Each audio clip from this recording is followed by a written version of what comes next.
Hello and welcome to my second Patreon post, and thank you very much for all your support.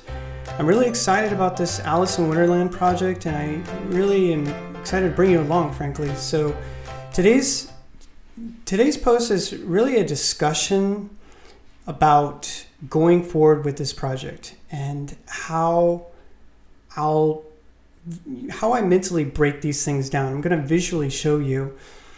A lot of times I just know from doing it so many times how to go about, but showing you folks is going to be something I think helpful instead of just going about starting the project. So let me pull up an outline here.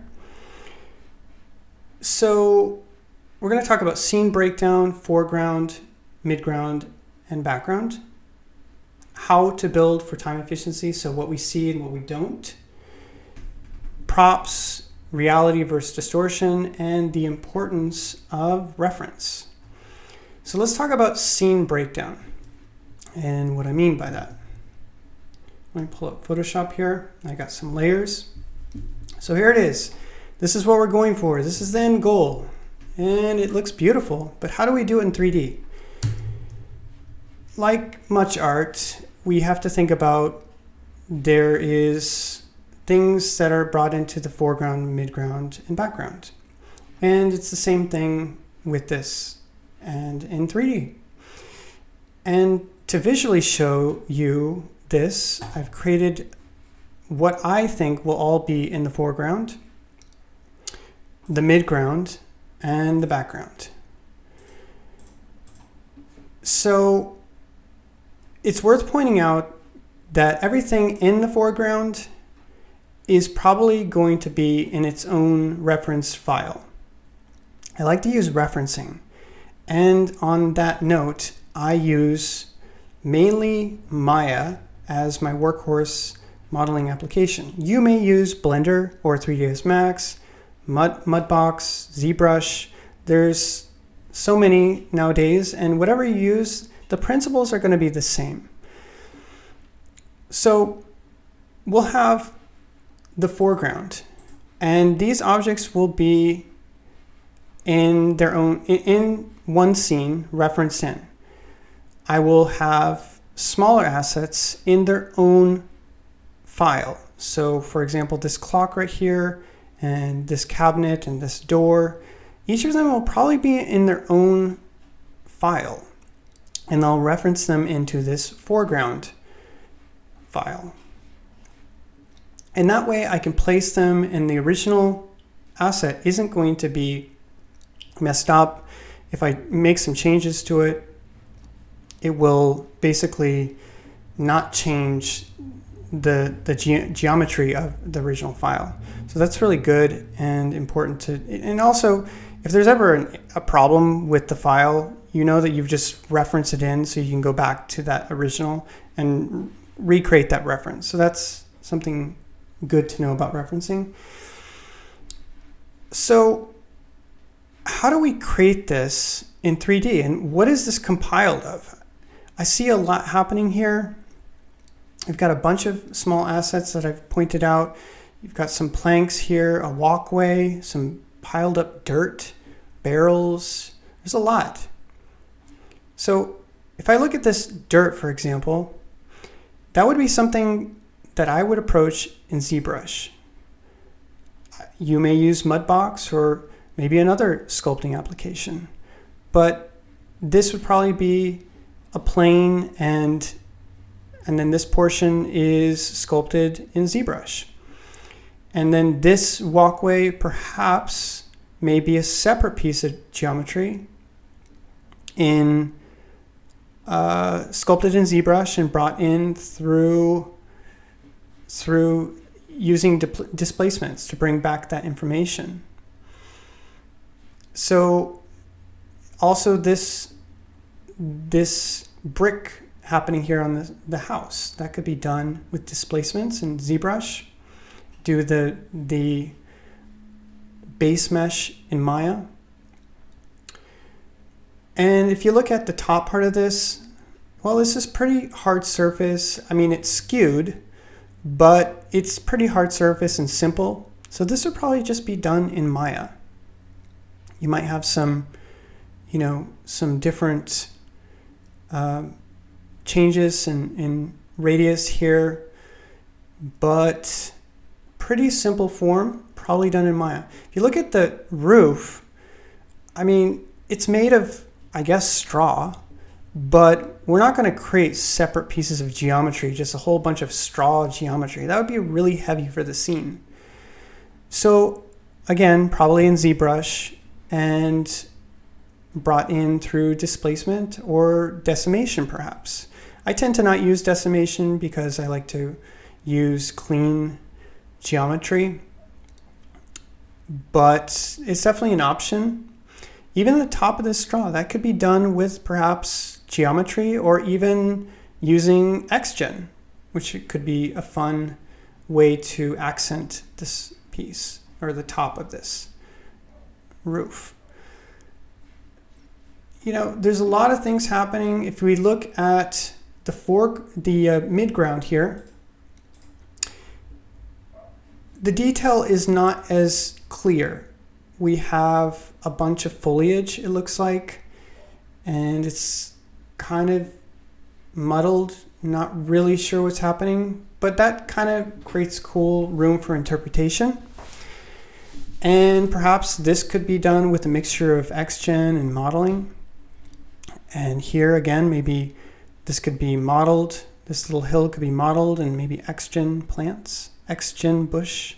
So there's all kinds of different ways of approaching this. This could be simple planes with alpha images. And that goes for the background too. The background could be done simply, we could use paint effects. I tend to not use paint effects, but sometimes it's a good starting point. And then I like to bring it in and sculpt it in ZBrush. And the leaves or whatnot could be done with planes and image alphas or XGen. So there's a lot happening here, and how we're going to break it down, it's important to think about that. There's going to be a lot of applications used. I'll use I use Maya as my main modeling application. I use ZBrush for sculpting. So all these, organic details. I'll probably use Substance Painter for the texturing part. And I like to use Mari sometimes, but I don't really think that we'll use it in this project, but we'll see. The cool thing about Mari is it can get really big in texture size, and you have a cool projection method. So that's an option. But I'll probably, I would say definitely use Marvelous Designer to create this ruffling happening here. It's such a great simulation tool and really good with fabric. So, and then as far as putting this all together, I'll probably use Nuke, which is great for compositing. And that brings up another subject. You look at this background where the trees are, there's a lot of kind of haziness happening. And it's what we see in real life, actually. This really happens when you look far away. Things kind of get different in color. They get different in value. They kind of are harder to see. It's called atmospheric perspective. And a way of approaching this would probably be using some sort of fog in the background where we can kind of, or a volume where we can kind of fade out some of the trees. And because a lot of times volumes can be really heavy in rendering times, it might be beneficial to render this trees background in its own scene completely. So that's something to think about. And definitely there's a lot of ways to go about doing this. But these are some of the ways that I like to go about doing projects. Now, I mentioned reality versus distortion. What I mean is, for example, we have this crate barrel here, and we have this planter. And yeah, I could try to just model it on an asymmetric kind of style, or just model it this way. But a lot of times, I mean, this is a cylinder, and a great tool in Maya, and I would imagine in Blender and of course 3ds Max, you can use a lattice. And here I have a lattice with a barrel that I made. And I just simply pulled the lattice points to get the shape. If you look at this is the simple shape. It's just a couple minutes, little barrel. But when you add the lattice and you move the points, we can quickly create this form. So it's a great way to get the shapes that we're looking for and kind of work on blocking them out the way we want. And then you can fine tune them. You could, you could delete the history, and now it's stuck in that shape. And then we could bring this into ZBrush and fine tune it even more and divide it and give it a great amount of detail. So, that's definitely a way of going about these kind of distorted, because these are obviously not based on reality, and but they are definitely cool and distorted, and we just need to know how to approach that.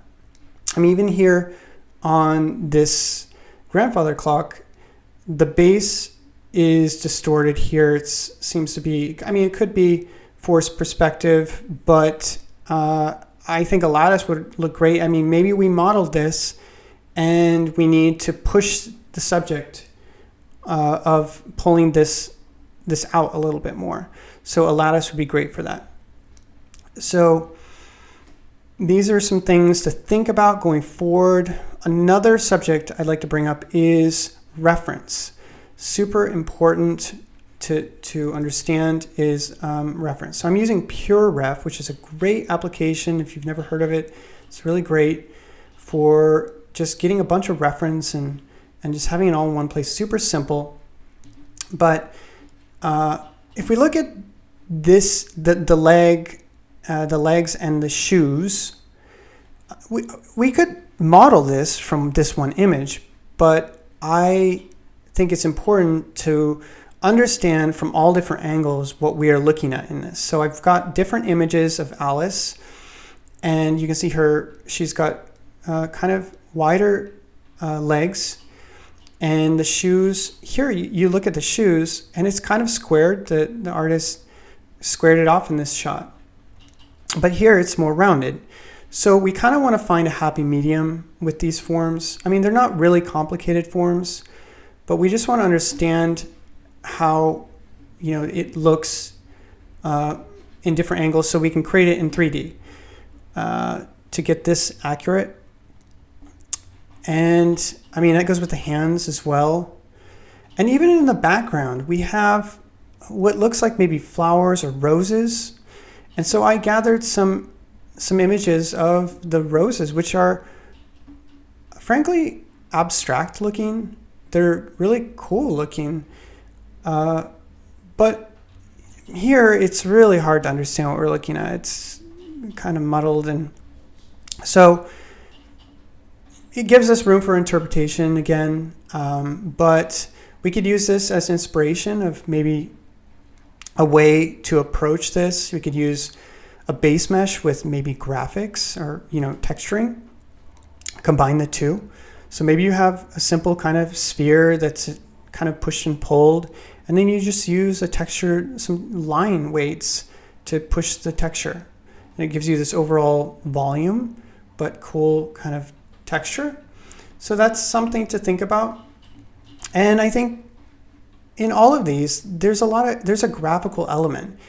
You look at this shrub here, and it's abstract and graphical.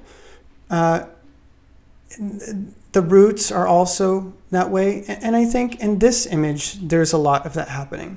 So with these and this foliage over here too. So these are all important things to think about as we go forward. Finally, I think one really important thing that's a big time saver is modeling what we see. Now, you may want to model everything perfectly. I mean, you may want to get this barrel looking perfect on every single angle, and that's great. If you're going to do a turntable, that's the way you want to do it.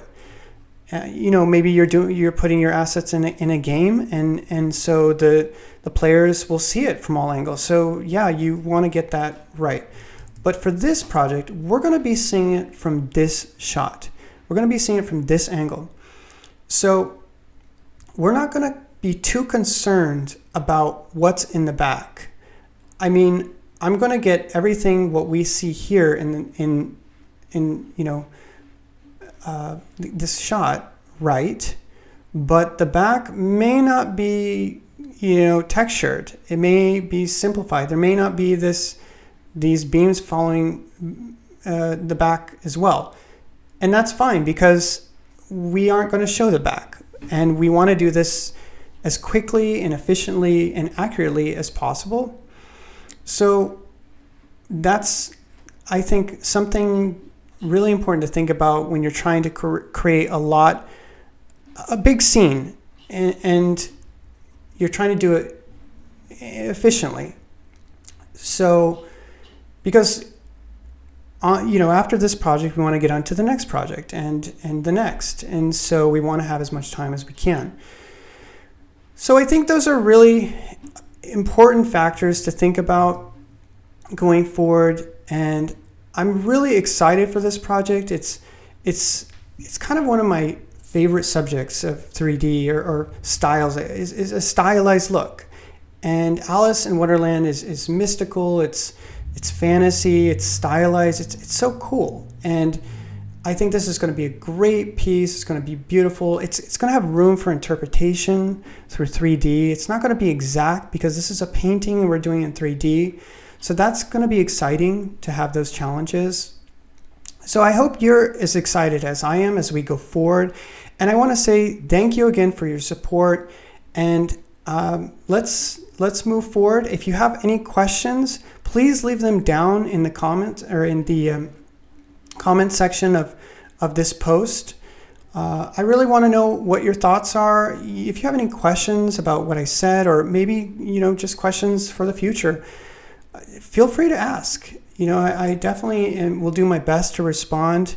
And this is an exciting time that we can come together and be as a community, and I really just enjoy it myself. So please don't be shy, and I am excited for this next post coming up after this, and we'll talk about getting the camera set up and blocking out the scene, because those are going to be the next steps.